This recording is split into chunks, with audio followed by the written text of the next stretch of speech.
what you're saying here because interpretation is not just lingual.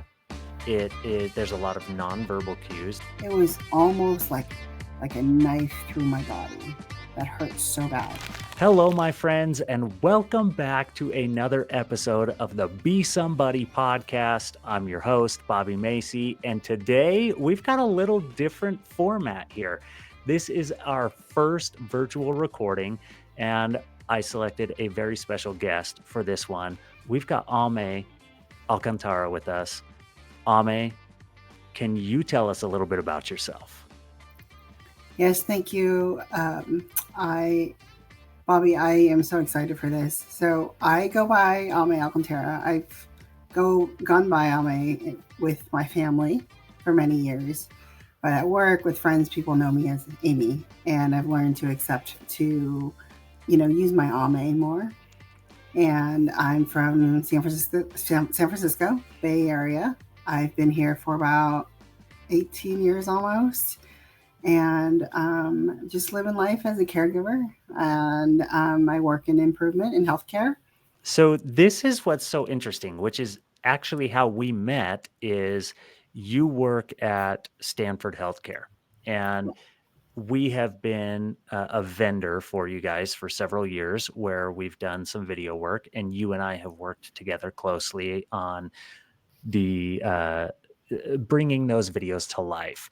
And it's fun for me to interview you. And I actually have other team members of yours that I want to get on this podcast because you folks are working in improvement every single day. And half of what I want to accomplish with this podcast is not necessarily even improvement for business, but taking those concepts and saying, how can we live an intentional life? So you said it, you're there in California, rocking, rolling, living your best life. Now, Ame, this is what I want to know.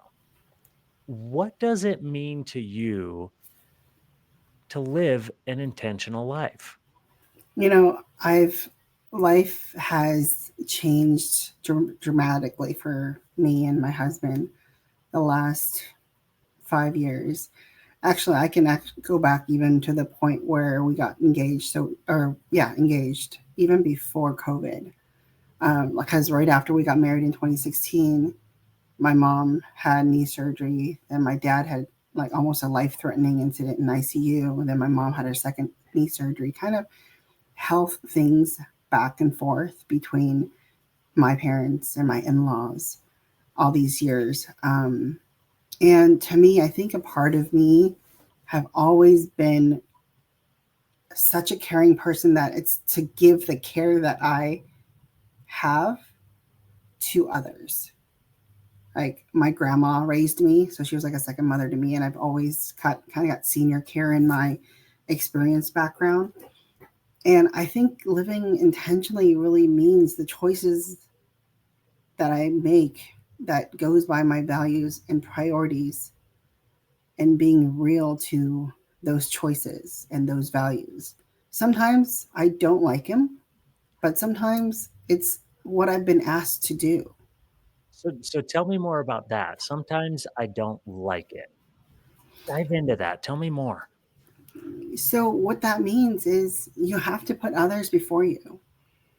A lot of times you have to put their needs before you because it's not their needs before you really meaning, but it's what is priority. Yeah.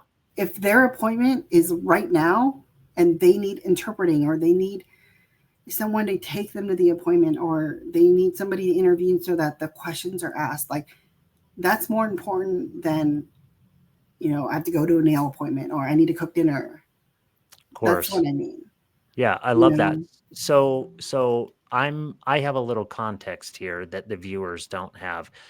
But when you mentioned interpreting there, is that like language translation with your family members that you act as a caregiver for them? And if so, can you explain your background a little bit? yeah, correct. So I'm Chinese American. I was born here. I'm born and raised here. But my first language was actually Cantonese because my grandma raised us. being immigrants here, they didn't speak English yet. Um, but I'm married into a Filipino family, and my husband's Filipino. He speaks Tagalog. Um, so interpret really is both ways. So going to appointments with my parents, their English was limited, so having to translate and also ask the appropriate questions. I've been in healthcare in terms of work. I've been in healthcare for, God, 20 plus years, but I've Yeah. had health issues myself growing up. I'm a chronic asthmatic. I have exercise induced asthma. Um, and so I was in and out of the hospital. So I kind of know ish how the system works, and that they take a long time. And so with the family, with my in laws, although they speak English, there is a language barrier, but also there that generation is so programmed to, okay, I need to go to the doctor. Let's hear what the doctor has to say. Okay, I'm done. But no, the patient has the ability to ask questions to the doctors and to the staff.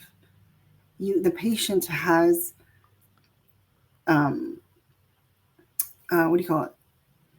If they have like a question about, like, you didn't gel before coming in to touch me, why?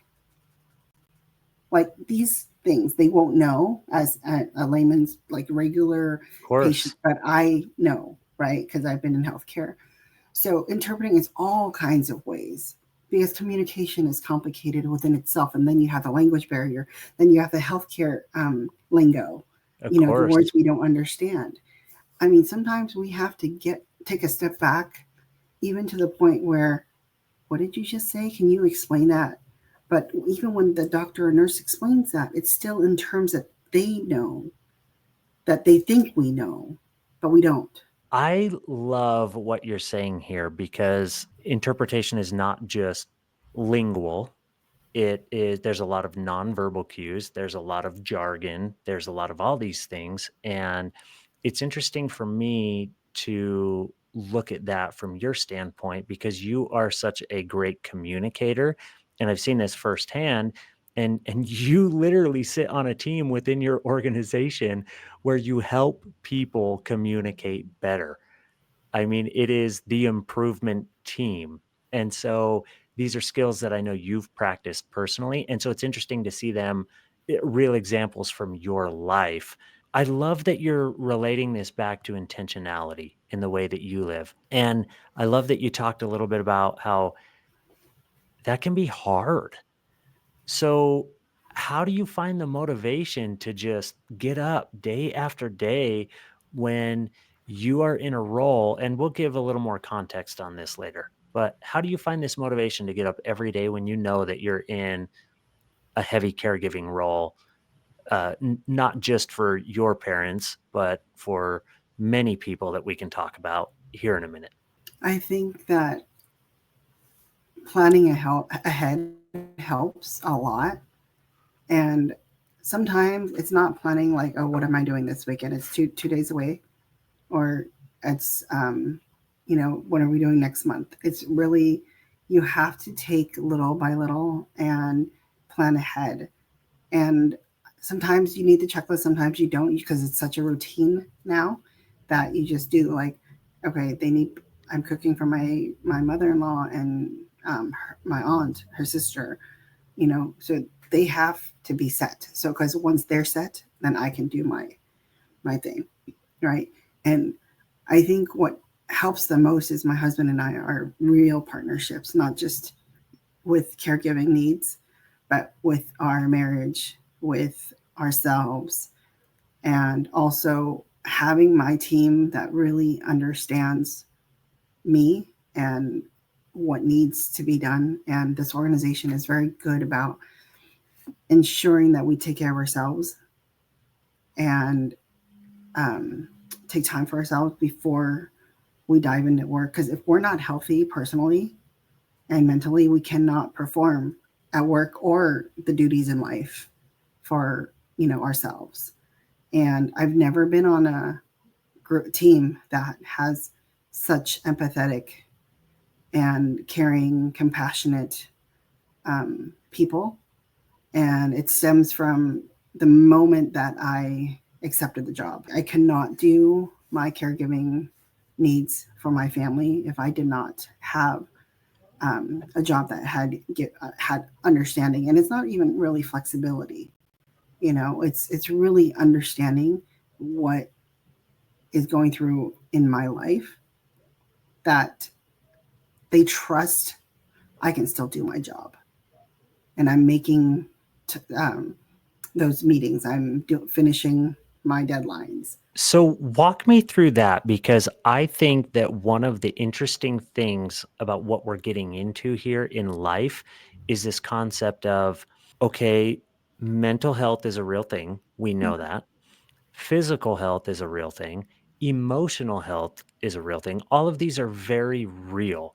Mhm. Then you have this personal life and work life, and we're trying to find harmony between the two. But how do you push past perhaps what people might be thinking, but they aren't saying? And what I mean by that is, there's always somewhere in an organization where they're only seeing the time that you aren't at your computer, the time that your butt is not in a seat. And I've been there, right? And they have no idea how much time you're putting in after hours, how much time you're putting in emotionally just to keep your head above water. And walk me through what that dynamic has been like. I mean, obviously, you said from day one, you've had a great team, but does it ever worry you that you're like, I got to step away? Are people going to understand?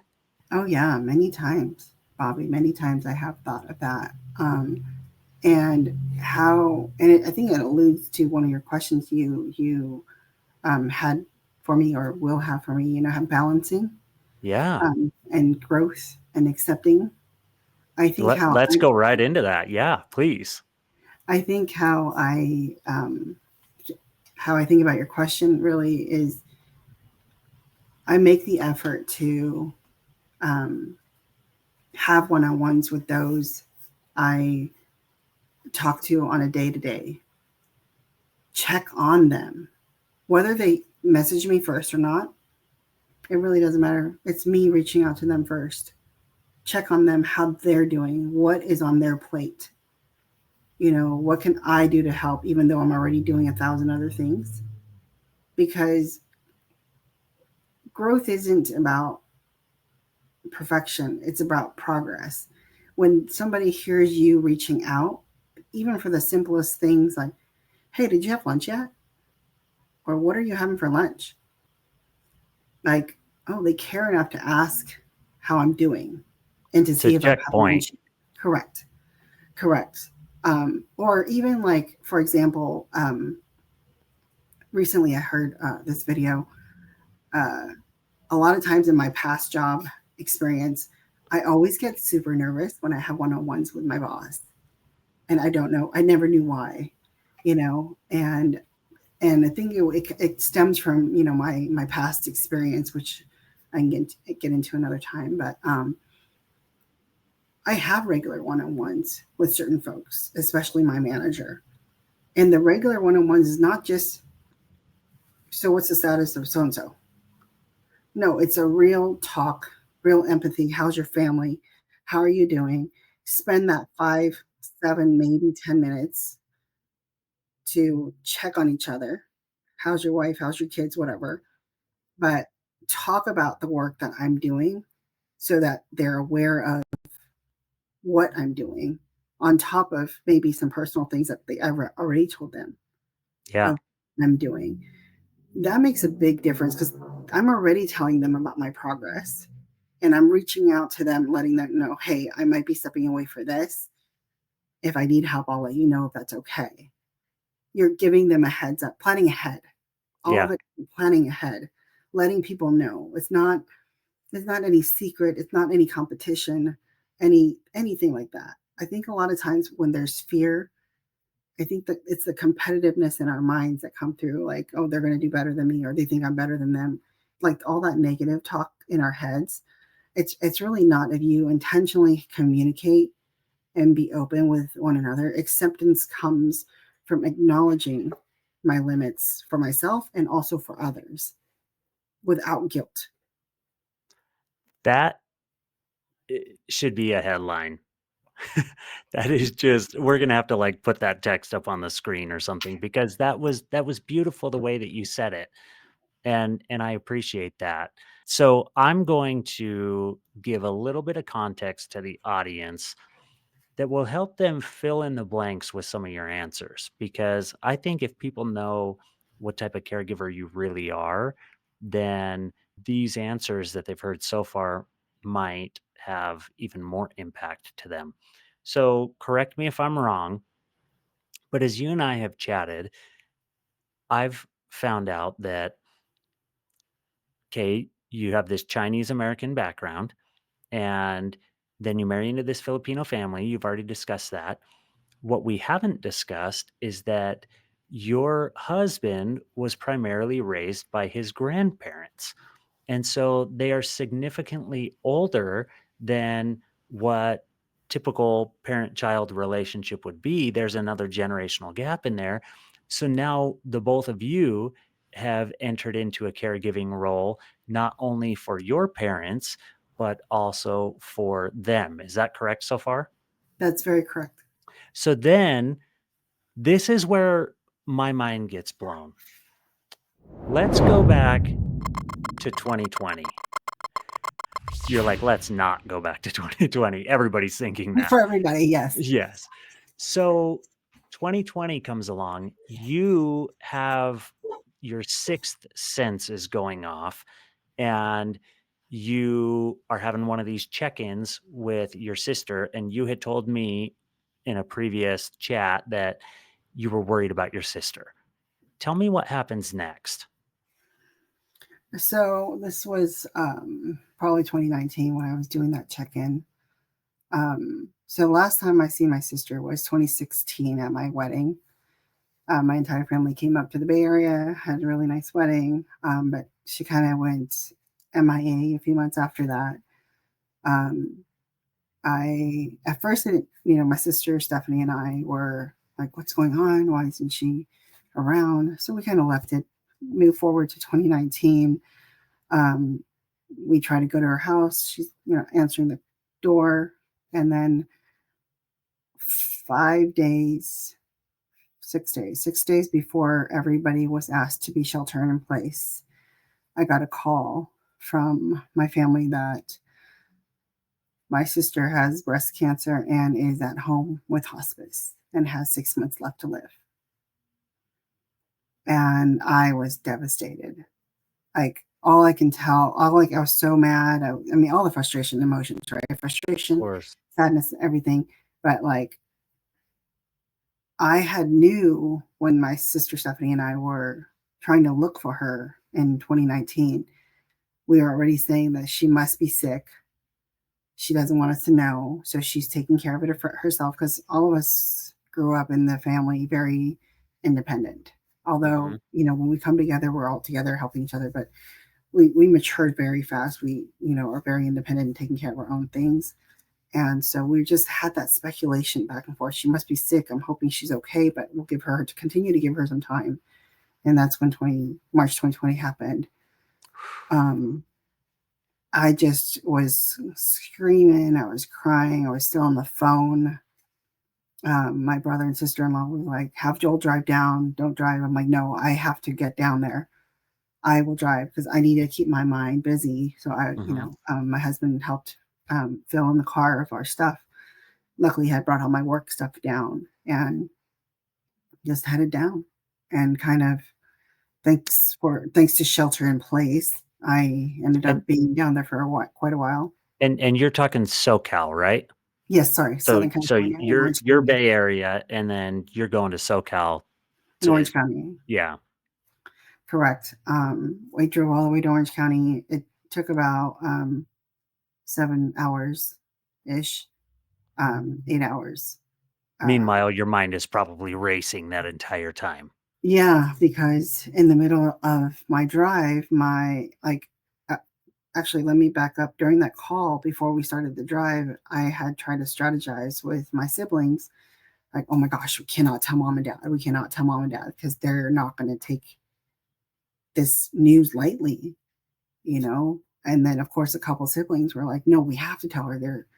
They need to find out their parents. And I get that. I really, really get that. So somebody decided to tell them with all of our siblings around, thank goodness, because my dad had fainted and was in shock, and they had to call Oh, 911. My mom almost fainted, but my sister caught her. So that was all happening at home while I started to drive home. Thank God everybody was fine. Um, but I literally just drove straight down to my sister's house and just held her hand, and then was with my family around. And all I can ask myself to ask her was why? But I also didn't want to ask her why because I knew why she didn't tell you, why she didn't everything, communicate? Yeah, everything. Why she didn't go through um, chemo radiation? Why did she get a mastectomy? Why did she tell us? Why did she let us be a part of her journey? All of the whys. yeah. But I couldn't help myself to not ask yet. I mean, I was able to help to control myself to not ask just yet because all the emotions were very high at the moment. I needed to let some time to settle before asking. And when I That's a very mature thing. I think most of us would have been like, "Why this and why that, and you didn't tell us, and how could you?" And all the emotion. I'm thinking of, I don't know if you've seen this, but I have kids, so I've seen the movies Inside Out, where it's like the little fireman who yes, represents anger, and he's just, that was "Ah!" exactly correct. That was exactly. I joke about that because sometimes I'm like I'm that little fireman sometimes. We all are, right? Mm. So you get there, and then a few days later, you're already Yeah. dealing with this trauma, and a few days later, the world shuts down. Mhm. And now what happens? Now I have to send my husband back because he has to watch care for his parents. And so he drove with me down, but we flew him back. And because he had to work and take care of my in-laws. And at the time, they were semi fine at the time, so since he was still working. Um, and I just stayed. I stayed, and my other sisters and I rotated in being with my sister during the day to just see what she needs. She was already on some painkillers, injections, and then the hospice nurse practitioner would come, I think, once biweekly to check on her Mhm. and see how that went. I ended up staying for the first 6 weeks. She seemed to be stable at the time. So I had to come back to see how things were here because I literally had like 4 pairs of clothes with me Of course. when I left. 'Cause you packed for a little quick trip, and then all of a sudden it turned into a little stay that wasn't so Yeah, little. yeah. I came back for a little bit, but I think throughout the 7 months, she actually stayed until 7 months. Um, Throughout the 7 months, I went back uh, 3 times, but extended period of times within those 3 times to be with her. That is wild. So, quick math says October 2020. Mhm. She passes away. Now, walk me through, um trying to think the best way to phrase this. Walk me through this idea of culture. You have a Filipino family Mhm. on one side, you have a Chinese family on the other side, and you're born American. And my experience, having lived in other places of the world, even other countries, is that different cultures think about death differently. What was that like? Well, it was very much the biggest shock of my life. I didn't know how to be because so a little bit of background my why my sister chose made the decision she did is she's a physician. Physicians are the worst patients ever. Heard that one before. She's an Oriental medicine physician who practices acupuncture, Chinese medicine in a, a big, large facility in Orange County. Is Yeah. it safe? Could we put a box label on that that says holistic medicine? Yes, yes. And so she truly believed in that, and I do too. I grew up doing acupuncture my whole life for different reasons, but there's no research that says that holistically that can cure cancer. Yeah, She should have like done hand in hand, Western and Eastern medicine together to see what we could do with this. And so she chose not to. She chose fully, like, the holistic route. So her, she had to change bandages because her wound was coming out. mhm. And that was it was almost like a knife through my body that hurt so bad.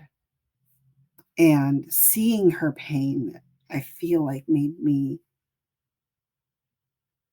feel the pain like double. Yeah, And then seeing a person deteriorating and losing weight and losing air to breathe, like all of that really hurt so much, especially you're sitting next to her, holding her hand, not being able to do a thing. and let's remind everybody that you work for one of the most capable healthcare systems in the world, and Correct. you're having to bring that context into it as well. Yeah, exactly.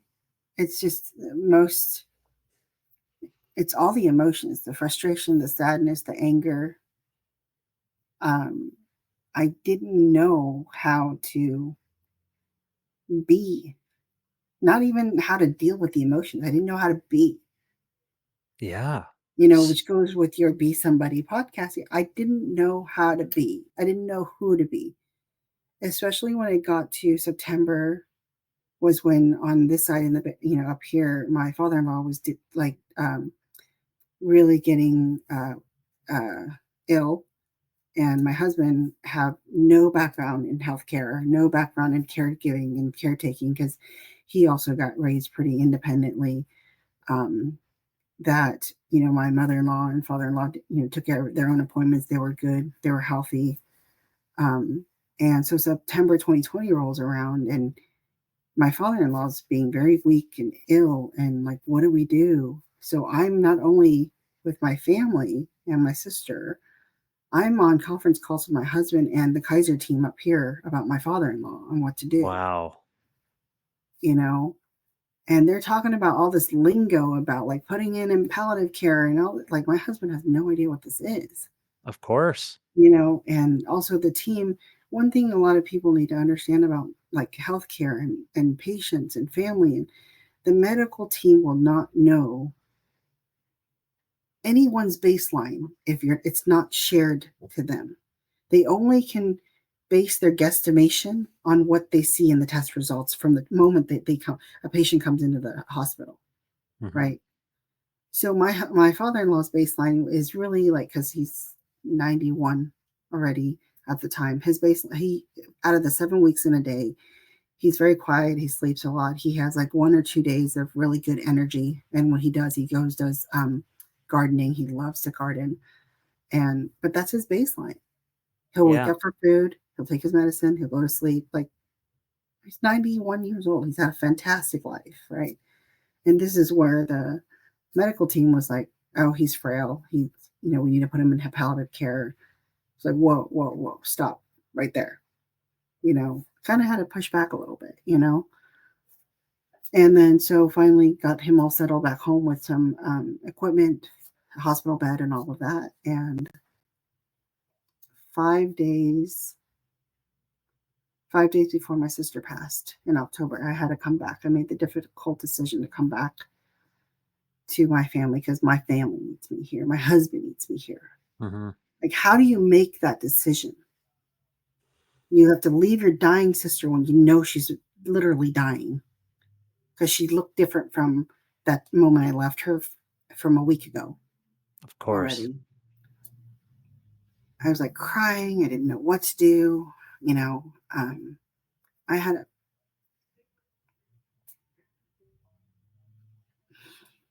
You have such a good heart, my friend. I was holding her hand, telling her, like, I gotta go. I don't want to go, but I gotta go. I have to go. My family needs me. And she did. She gave me her blessing, told me to go. But this time I couldn't tell her I'm coming back because I don't want her to hold on. I see that she's suffering. I see her suffering so bad that I want to help her, but I can't. But I had to go, you know? So I had to come back and, take care of my family over here. At least get them, get my father-in-law stable, get the home care coming in on a schedule, everything. And we had big bulletin boards of things, of calendars, appointments, everything, you know.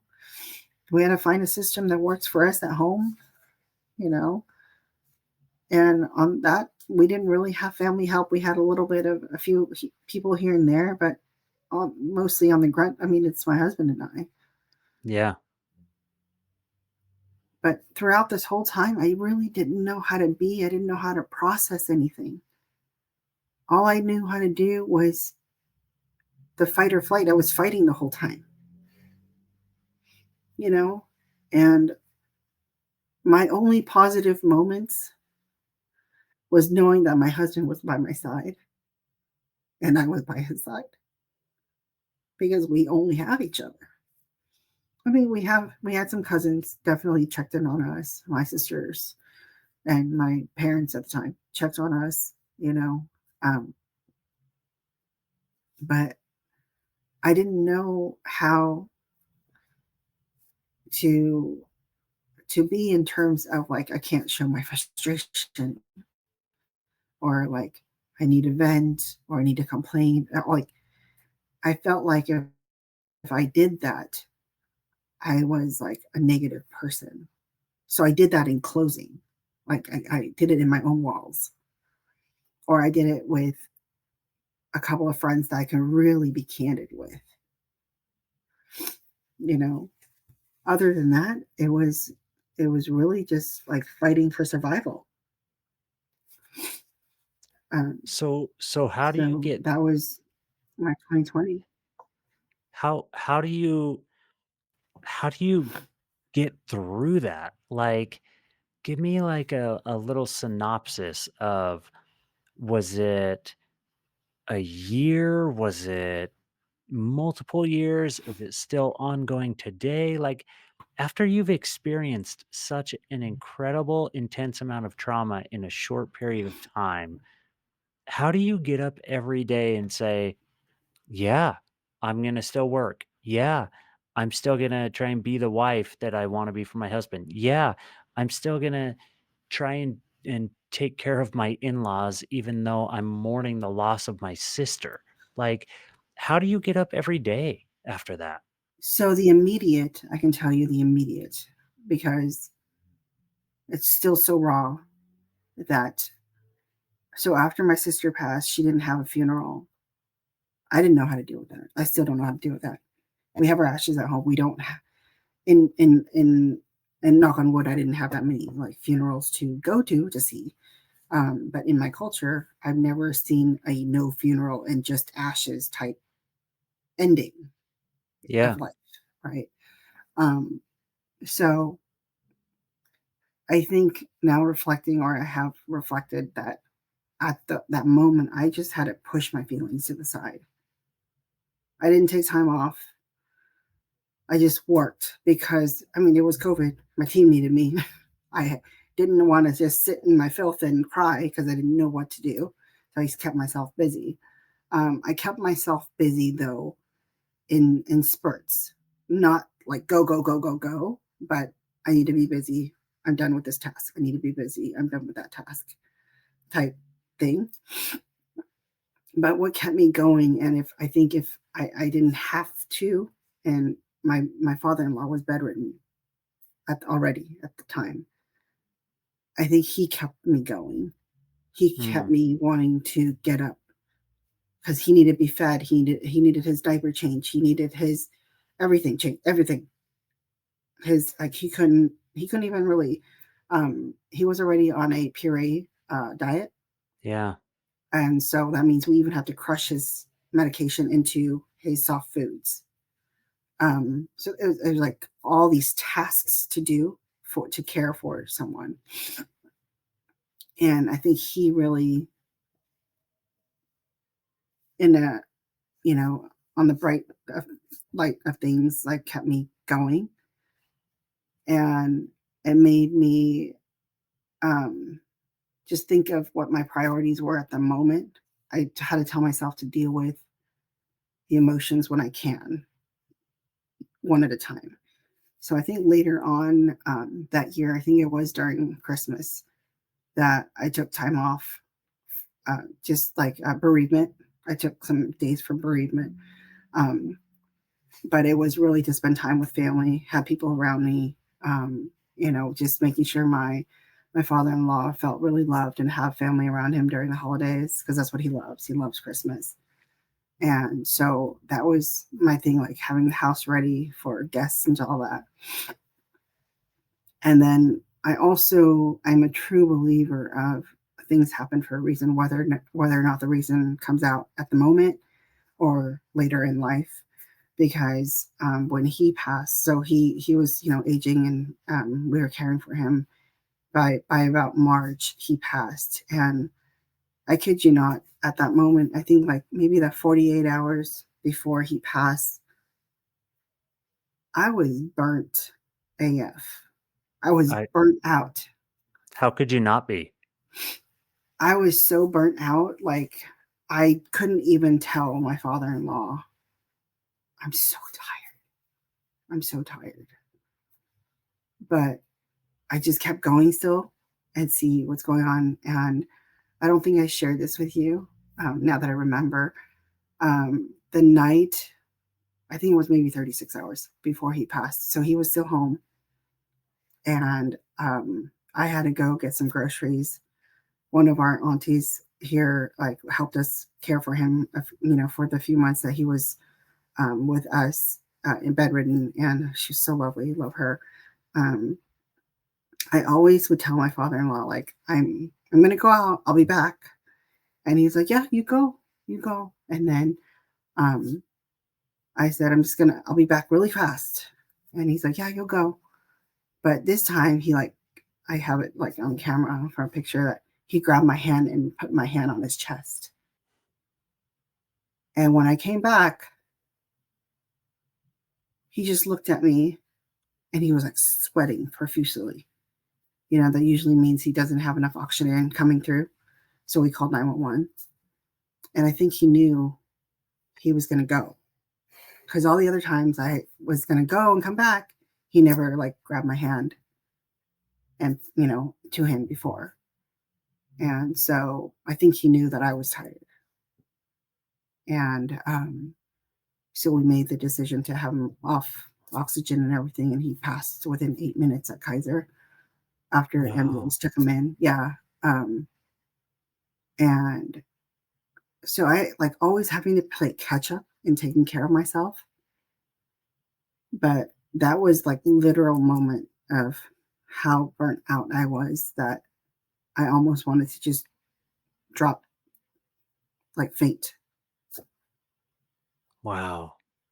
Complete and utter exhaustion. Yeah. That I feel like there's so much that I could dive into here. And obviously, I got to be respectful of your time. Let me try and sum up a few things that I've noticed, and you can tell me if I'm even relatively close. You are working a full time job, your husband is working a full time job.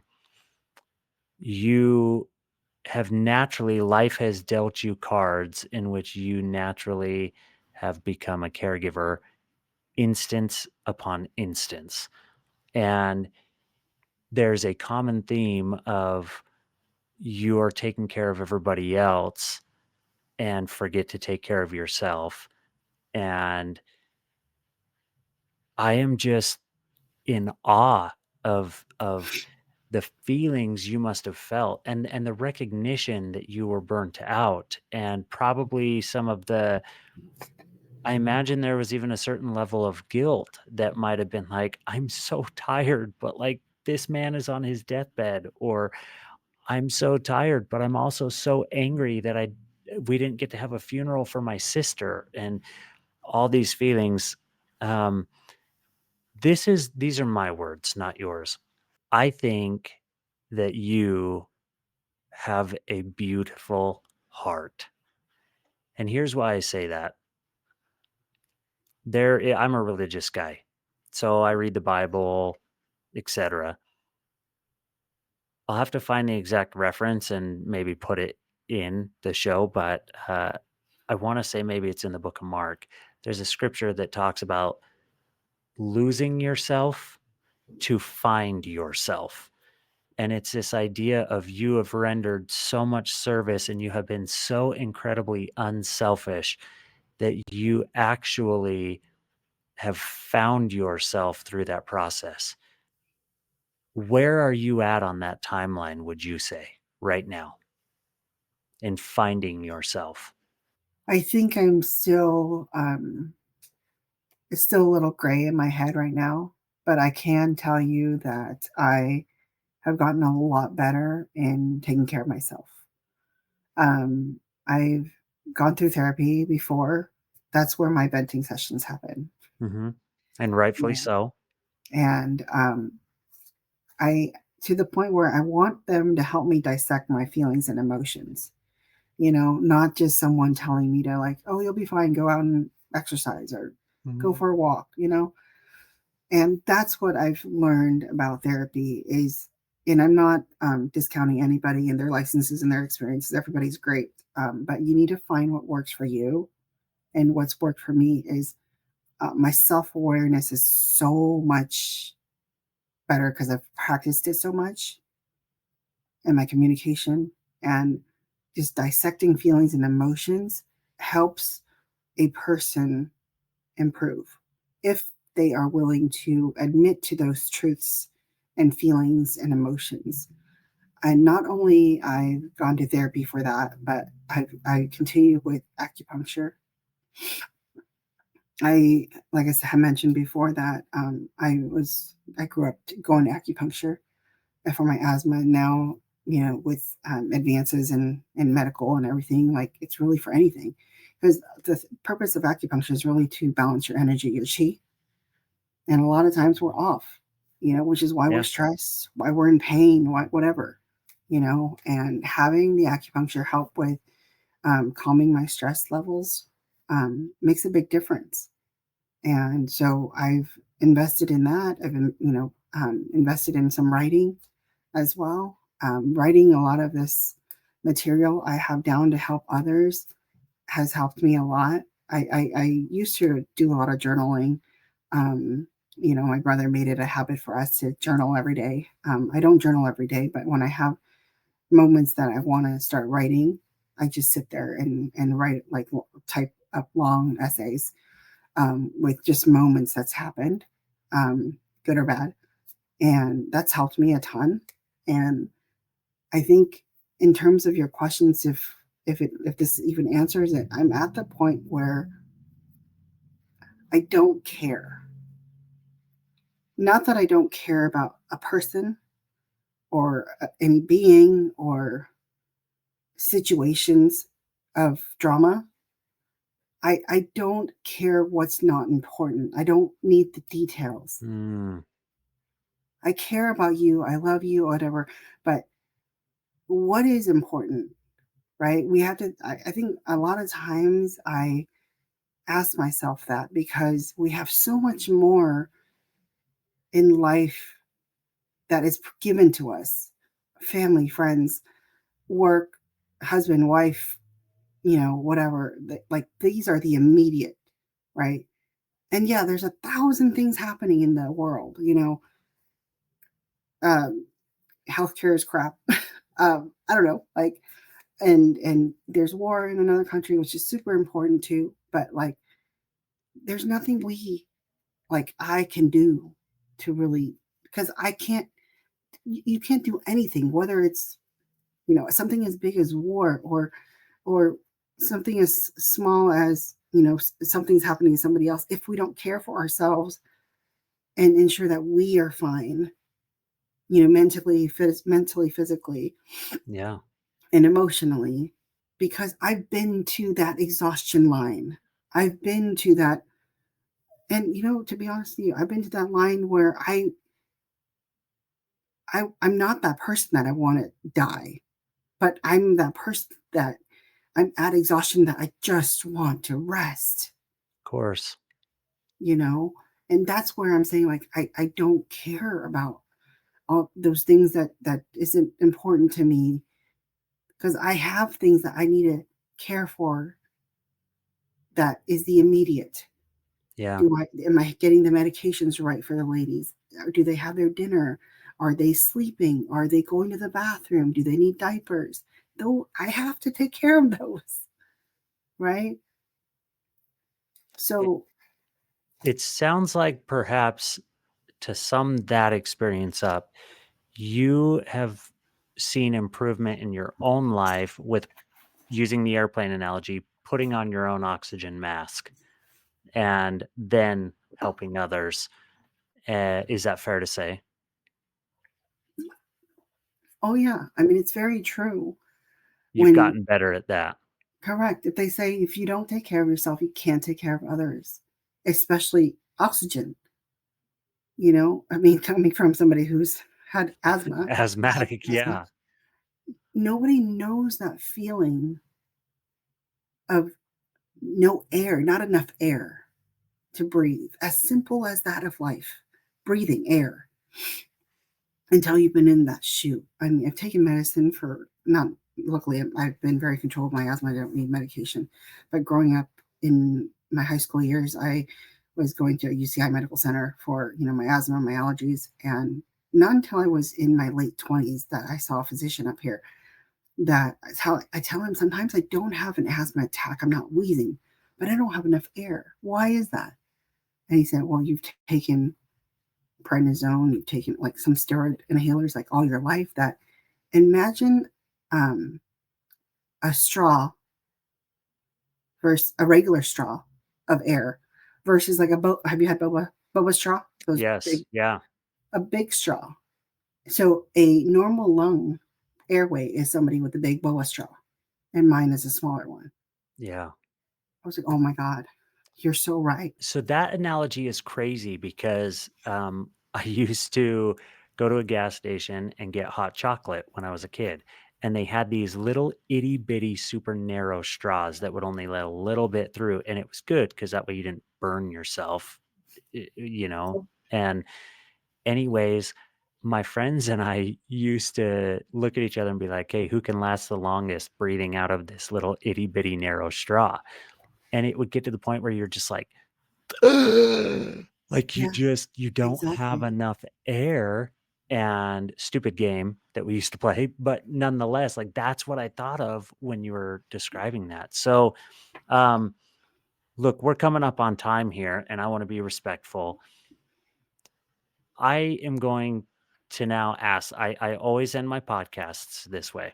Now, you have told us a lot of the hardship that you've experienced and the hardship that you've watched other people go through, and you've been a frontline caregiver for that hardship. Then you tell us about I kind of lost myself. Like I didn't even know how to be. I didn't know how to exist. In my words, not yours. You kind of lost your identity, and now you are here on this podcast about intentional living.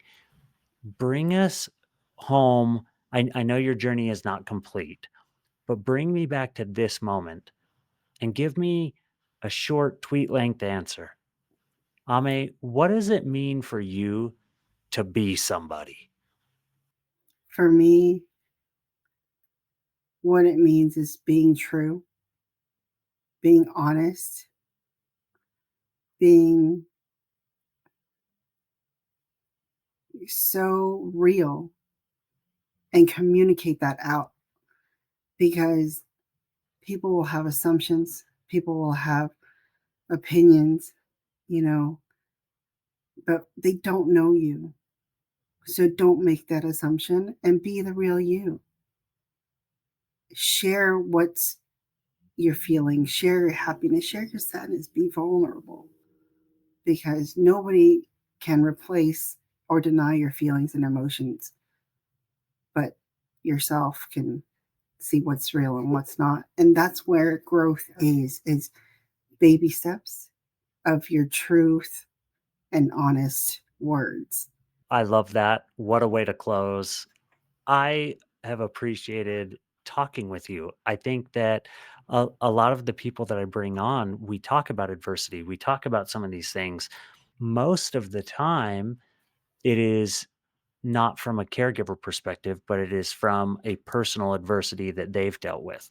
And I feel like you've given us a really good mix of I've experienced both. I've watched other people going through their version of hell, and I've experienced my own, and I have had to be like a phoenix that rises from the ashes and recreate my identity. And I love that. So thank you for being a part of the Be Somebody podcast. And we'll leave it there, my friend. I'm going to give you a virtual fist bump. Boop. Thank you so much, Ame. Thank you so much, Bobby. I really appreciate this opportunity to share my story. And I hope there will be future ones as I learn my own journey and speaking with others about my journey. I'm always learning something. And I will take that to, all of my growth as I continue my journey. I love it, my friend. Thank you. Over and out to all you Yes, watching. thank you.